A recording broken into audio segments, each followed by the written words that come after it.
Welcome back everyone. Welcome to Civil Service Study Practice Set number ये 272 है। Test series UPPSC PCS के लिए चल रही है। प्रैक्टिस करेंगे इसमें हम इंपॉर्टेंट करंट अफेयर्स के प्रश्नों पर ही। ये सीरीज बड़ी इंपॉर्टेंट है, न केवल यूपी पीसीएस बल्कि किसी भी स्टेट के पीसीएस में जिसमें करंट से रिलेटेड प्रश्न पूछे जाते हैं, लगभग सभी में पूछे जाते हैं। और ये प्रश्न काम करेंगे आरओ की परीक्षा में भी, तो प्रैक्टिस करते रहिएगा हर दिन। पहला प्रश्न है यहाँ पर 2 स्टेटमेंट वाला। देखिए, हर साल आयोजित होने वाला जो ग्रैंड स्लैम है ना, टेनिस टूर्नामेंट प्रतियोगिता, उससे संबंधित 2 कथन है यहाँ पर। कौन सा इसमें सही होगा? टेनिस में 5 ग्रैंड स्लैम टूर्नामेंट होते हैं। साल के प्रारंभ में यूएस ओपन खेला जाता है और अंत में ऑस्ट्रेलियन ओपन खेला जाता है। देखिए, हर साल होने वाले टेनिस के 4 ग्रैंड स्लैम है। कितने? 4, 5 नहीं है, तो गलत हो गया पहला स्टेटमेंट। सबसे पहले ऑस्ट्रेलिया में ऑस्ट्रेलियन ओपन खेला जाता है और साल के अंत में यूएस ओपन खेला जाता है अगस्त सितंबर में। तो पहला भी गलत है, दूसरा भी गलत है, उल्टा पुल्टा लिखा है। डी है इसका आंसर, इनमें से कोई नहीं है।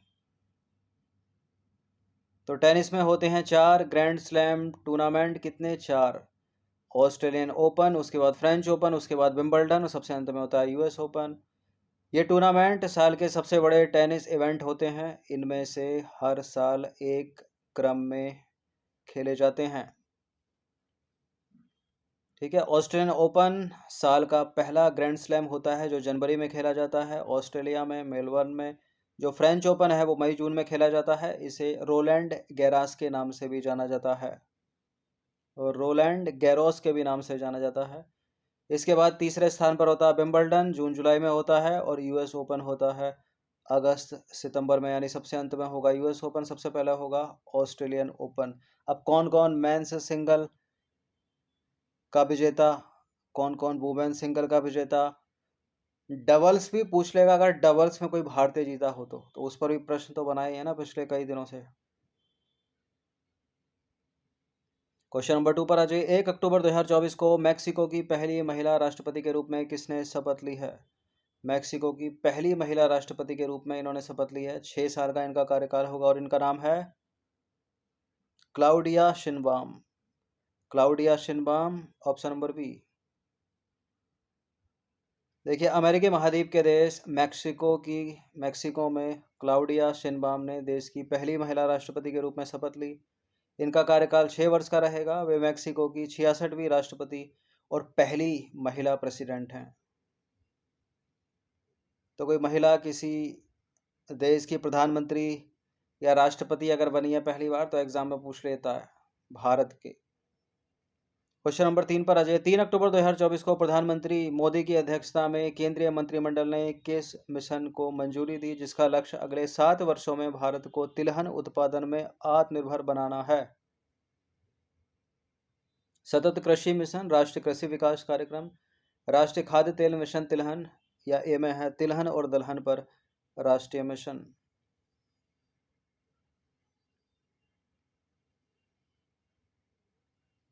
आने वाले 7 वर्षों में भारत को तिलहन उत्पादन में आत्मनिर्भर बनाना। तो यहाँ दलहन भी आ गया, तो ये दलहन से कुछ लग नहीं रहा ठीक। सी भी हटा दीजिए, बी भी हटा दीजिए, इसका आंसर हो जाएगा ऑप्शन नंबर डी, राष्ट्रीय खाद्य तेल मिशन डॉट तिलहन। ठीक है, मतलब योजक चिन्ह है, राष्ट्रीय खाद्य तेल मिशन तिलहन।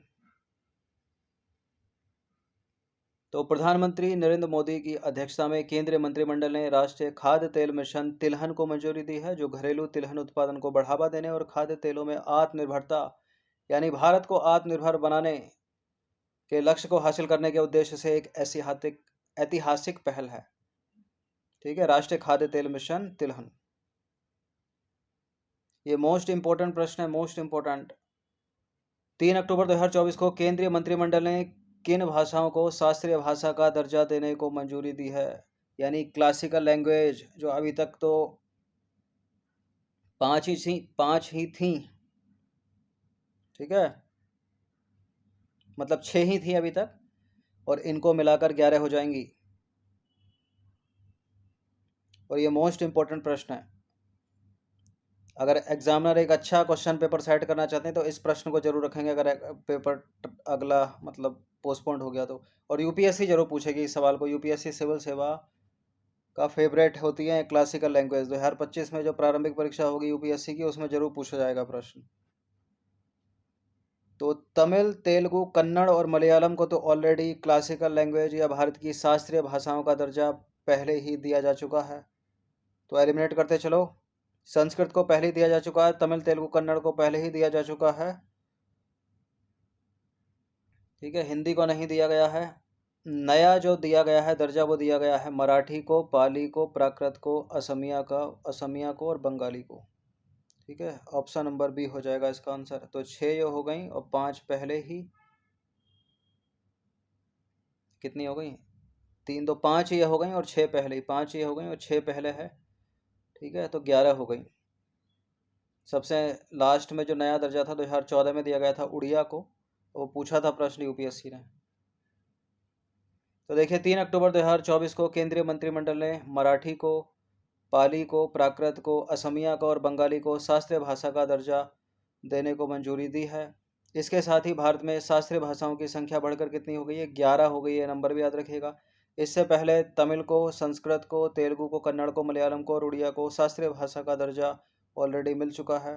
केंद्र सरकार ने वर्ष 2004 में शास्त्रीय भाषा की श्रेणी बनाई थी और सबसे पहले दर्जा दिया था तमिल को। तो तमिल, तेलुगु, कन्नड़, मलयालम, संस्कृत, उड़िया और नई है मराठी, पाली, प्राकृत, असमिया और बंगाली।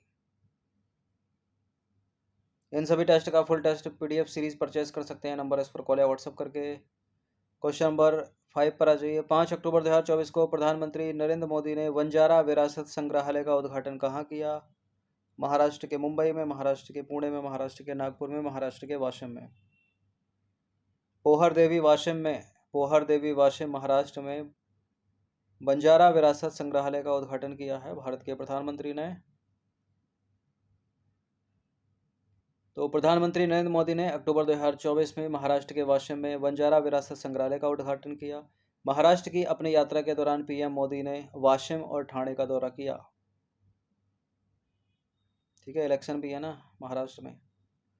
क्वेश्चन नंबर 6 पर आ जाइए। विश्व पशु दिवस कब मनाया गया? वर्ल्ड एनिमल डे कब मनाया जाता है? यह हर साल मनाया जाता है 4 अक्टूबर को, तो 4 अक्टूबर 2024 को मनाया गया, अभी है इसका आंसर। देखिए विश्व पशु दिवस या वर्ल्ड एनिमल डे पशु अधिकारों और कल्याण के लिए कार्यवाही का एक अंतर्राष्ट्रीय दिवस है जो हर साल मनाया जाता है। कब? 4 अक्टूबर को। क्वेश्चन नंबर 7 पर आ जाइए। 2 अक्टूबर 2024 को राष्ट्रपति महात्मा गांधी की कौन सी जयंती मनाई गई? सॉरी, राष्ट्रपिता महात्मा गांधी की कौन सी जयंती मनाई गई? कौन सी मनाई गई? 2 अक्टूबर को जन्म हुआ था 1869 में, काउंट करके आएगा 155वीं जयंती मनाई गई, भी है इसका आंसर। कहाँ जन्म हुआ था इनका? गुजरात के पोरबंदर में। तो 2 अक्टूबर 2024 को राष्ट्रपिता महात्मा गांधी की 155वीं जयंती मनाई गई। महात्मा गांधी का जन्म हुआ था 2 अक्टूबर को। 2 अक्टूबर सबको रटा हुआ है, सन भूल जाते हैं। 1869 को गुजरात के पोरबंदर में हुआ था। बाकी महात्मा गांधी को भारत के राष्ट्रपिता और बापू के नाम से जाना जाता है। वे भारतीय राजनीतिक और भारतीय स्वतंत्रता आंदोलन के प्रमुख नेता थे और गांधी जी ने सत्य, अहिंसा और स्वराज्य के सिद्धांतों को अपनाकर भारत की आज़ादी में अहम भूमिका निभाई थी। 3000 वर्ड्स का निबंध भी लिखा जा सकता है गांधी जी के ऊपर, अगर जीएस पढ़ी होगी तो आपने। क्वेश्चन नंबर 8 पर आ जाइए। 30 सितंबर 2024 को किस राज्य सरकार ने देसी गायों की नस्लों को राज्य माता गौमाता घोषित करने का निर्णय लिया है? राज्य माता गौमाता, महाराष्ट्र सरकार, ऑप्शन नंबर ए। देखिए महाराष्ट्र सरकार ने गाय को राजमाता का दर्जा दे दिया है। यह बड़ा कदम चुनाव से पहले उठाया है उन्होंने। सरकार ने कैबिनेट बैठक में यह फैसला सुनाते हुए कहा कि वैदिक काल से भारतीय संस्कृति में देसी गाय की स्थिति मानव आहार में देसी गाय के दूध की उपयोगिता रही है। चलिए, तो काऊ को इन्होंने कर लिया।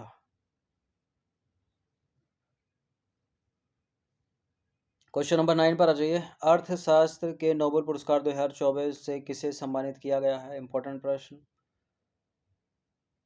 तो सारे के सारे नोबेल पुरस्कार से कई कई बार प्रश्न बनाए गए हैं। अर्थशास्त्र का नोबेल पुरस्कार आज ही मिला है 14 अक्टूबर 2024 को, उस पर भी ये प्रश्न एडेड कर दिया गया है। तो सारे नोबेल हो गए हैं। फिजिक्स का हो गया, केमिस्ट्री का हो गया, ठीक है, मेडिसिन का हो गया, पीस हो गया, लिटरेचर हो गया, और ये बचा था अर्थशास्त्र, ये भी हो गया। किसको मिला है? 3 वैज्ञानिकों को मिला है, 3 व्यक्तियों को मिला है। वैज्ञानिक तो केमिस्ट्री में हो गए, फिजिक्स में हो गए, मेडिसिन में हो गए। ये 3 कौन कौन है? Claudia golden. क्लाउडिया गोल्डन को तो वर्ष 2023 में अर्थशास्त्र के नोबेल पुरस्कार से सम्मानित किया गया था। वर्ष 2024 में अर्थशास्त्र के नोबेल पुरस्कार से सम्मानित किए गए हैं S Daron Acemoglu, Simon Johnson और James A Robinson. Option number B है इसका आंसर। ठीक है। बाकी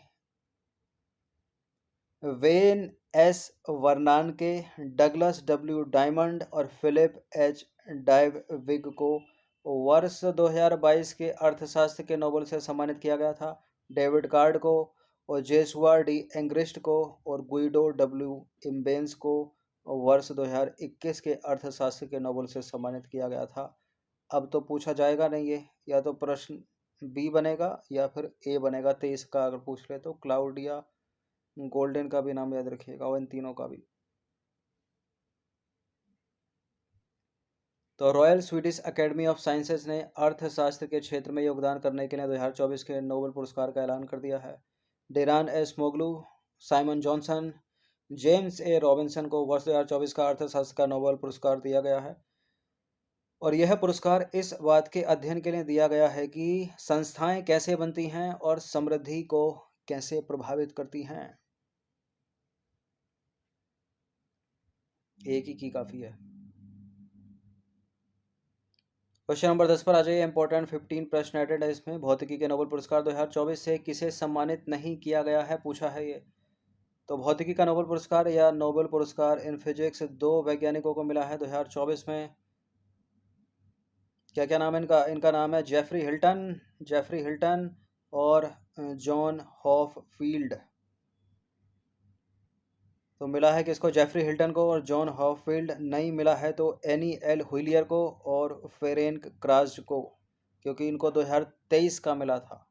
अब नहीं मिला है पूछ रहा है, तो दूसरा और चौथा इसका आंसर हो जाएगा ऑप्शन नंबर सी। देखिए, Royal Swedish Academy of Sciences द्वारा वर्ष 2024 का भौतिकी का नोबेल पुरस्कार जॉन हॉफफील्ड और जेफरी हिल्टन को दिया गया है। इनके अभूतपूर्व कार्य आधुनिक आर्टिफिशियल न्यूरल नेटवर्क और मशीन लर्निंग का आधार हैं। अगर ये इस क्षेत्र में अभूतपूर्व काम नहीं करते तो ये जो आर्टिफिशियल इंटेलिजेंस है ना, चैट जीपीटी वगैरह, ये कुछ नहीं होता। तो इनके कार्यों का भौतिकी से लेकर जीव विज्ञान, वित्तीय क्षेत्र में, चिकित्सा और आर्टिफिशियल इंटेलिजेंस जैसे विभिन्न क्षेत्रों पर गहरा प्रभाव पड़ा है, जिसमें ओपन एआई, चैट जीपीटी भी शामिल है। इन्हीं के कारण संभव हो पाया, इन्हीं तीनों वैज्ञानिकों के, इन्हीं दोनों के कारण। बाकी वर्ष 2023 का भौतिकी का नोबेल पुरस्कार मिला था पियरे एगोस्टिनी को, फेरेंस क्राज को और एनी एल हुइलियर को। इनका भी नाम याद रखिएगा, ये भी पूछा जा सकता है।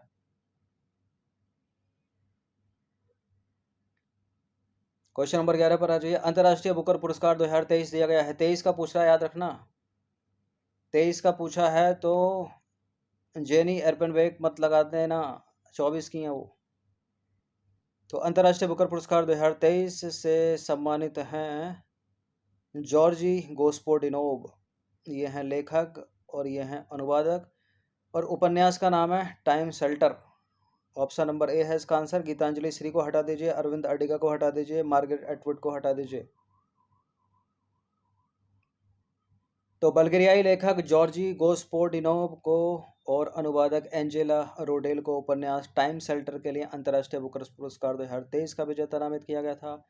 और यह पहली बार था जब किसी बल्गेरियाई पुस्तक को यह सम्मान मिला। और बल्गेरियाई पुस्तक का नाम क्या है? Time shelter.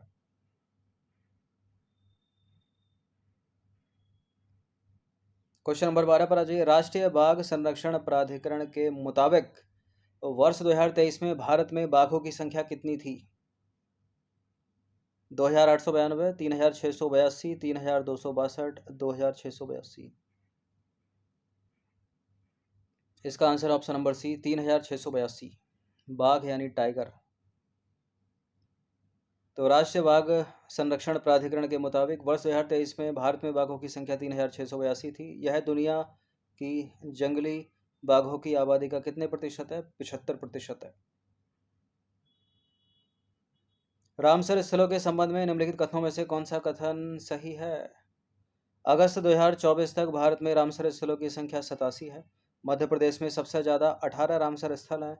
उत्तर प्रदेश में 11 रामसर स्थल हैं और राजस्थान में तवा जलाशय रामसर स्थल है। देखिए, अभी तक 82 रामसर स्थल थे। अभी अगस्त में 3 नए रामसर स्थलों को जोड़ा गया, जिससे संख्या बढ़कर हो गई है 85। तो अगस्त 2024 तक भारत में रामसर स्थलों की संख्या है 85, ना कि 87। मध्य प्रदेश में नहीं बल्कि तमिलनाडु में सबसे ज़्यादा 18 रामसर स्थल हैं। उत्तर प्रदेश में 10 रामसर स्थल हैं। ये सारा नंबर याद रखिएगा। और राजस्थान में नहीं बल्कि मध्य प्रदेश में जो तवा जलाशय है, जिसको हाल ही में शामिल किया गया है, रामसर स्थल बनाया गया है या माना गया है, वो मध्य प्रदेश में है। तवा जलाशय राजस्थान में नहीं। तो इसमें से तो कोई भी सही नहीं है। लो, हो गई प्रिंटिंग मिस्टेक। अब डी में ऑप्शन ये रखना था कि उपरोक्त में से कोई नहीं। यहाँ तो 1 2 3 4 रख दिया। या तो यहाँ नहीं लगा दो या फिर यहाँ 1 2 3 4 कर दो। ठीक है, तो डी है इसका आंसर, उपरोक्त में से कोई नहीं। तो उपरोक्त में से कोई भी सही नहीं है, क्योंकि अगस्त 2024 तक भारत में रामसर स्थलों की संख्या कितनी? 85। यह स्थल 13,58,068 हेक्टेयर क्षेत्र में फैले हुए हैं। तमिलनाडु में सबसे ज़्यादा रामसर स्थल हैं कितने? 18। उत्तर प्रदेश में रामसर स्थलों की संख्या कितनी? 10 पूछा जा सकता है। मध्य प्रदेश में तवा जलाशय रामसर स्थल है। तमिलनाडु में नजराना पक्षी अभ्यारण्य और काजू वैली पक्षी अभ्यारण्य रामसर साइट है। ये 3 नए हैं जो हाल ही में जोड़े गए। 85 के बाद मिलाकर इन तीनों की संख्या इन तीनों से हुई है 82 के बाद इन तीनों से संख्या हुई है 85। मध्य प्रदेश में तवा जलाशय, तमिलनाडु के 2 नजराना पक्षी अभ्यारण्य और काजू बेली पक्षी अभ्यारण्य। यहाँ लिखी है वो चीज़। तो 82 रामसर स्थल के बाद 3 नए रामसर स्थल, तमिलनाडु के नजराना पक्षी अभ्यारण्य और काजू बेली पक्षी अभ्यारण्य और मध्य प्रदेश का तवा जलाशय। वर्तमान में कुल संख्या 85। सारे के सारे गलत हैं। क्वेश्चन नंबर 14 पर आ जाइए। गणतंत्र दिवस परेड 2024 में किस झांकी ने प्रथम स्थान हासिल किया था? तमिलनाडु की झांकी, गुजरात की झांकी, संस्कृति मंत्रालय की झांकी या उत्तराखंड की झांकी गंगोत्री की गंगा? ऐसी तो कोई झांकी थी नहीं जिसका नाम गंगोत्री की गंगा हो। गणतंत्र दिवस परेड 2024 में संस्कृति मंत्रालय की झांकी भारत लोकतंत्र की जननी ने प्रथम स्थान हासिल किया था। सी है इसका आंसर। देखिए, गणतंत्र दिवस परेड 2024 में संस्कृति मंत्रालय की झांकी भारत लोकतंत्र की जननी ने प्रथम स्थान हासिल किया था। इस झांकी ने भारत की समृद्ध लोकतांत्रिक विरासत को दिखाया था। इसके अलावा गणतंत्र दिवस परेड 2024 में सर्वश्रेष्ठ झांकियों के पुरस्कार विजेताओं की बात करें तो दूसरा स्थान प्राप्त किया गुजरात की झांकी ने और तीसरे स्थान पर रही तमिलनाडु की झांकी। इतना काफ़ी है। क्वेश्चन नंबर 15 पर आ जाइए। ये क्या है? ये है चीता। ठीक है, वो ऊपर था टाइगर, ये है चीता। तो भारत में चीतों को कहाँ से लाया गया है? इटली और फ्रांस से, ऑस्ट्रेलिया न्यूजीलैंड से, नामीबिया दक्षिण अफ्रीका से, अफगानिस्तान और यमन से। अफ्रीका के नामीबिया और दक्षिण अफ्रीका से लाया गया। सी है इसका आंसर। देखिए, भारत में चीतों को अफ्रीका महाद्वीप के देश नामीबिया और दक्षिण अफ्रीका से लाया गया है। 17 सितंबर 2022 को नामीबिया से 8 चीतों को लाया गया भारत में और मध्य प्रदेश के कूनो नेशनल पार्क में रखा गया। भारत के प्रधानमंत्री नरेंद्र मोदी ने इन चीतों को कूनो नेशनल पार्क में छोड़ा था और घंटों तक न्यूज़ चैनल ने कवरेज किया था।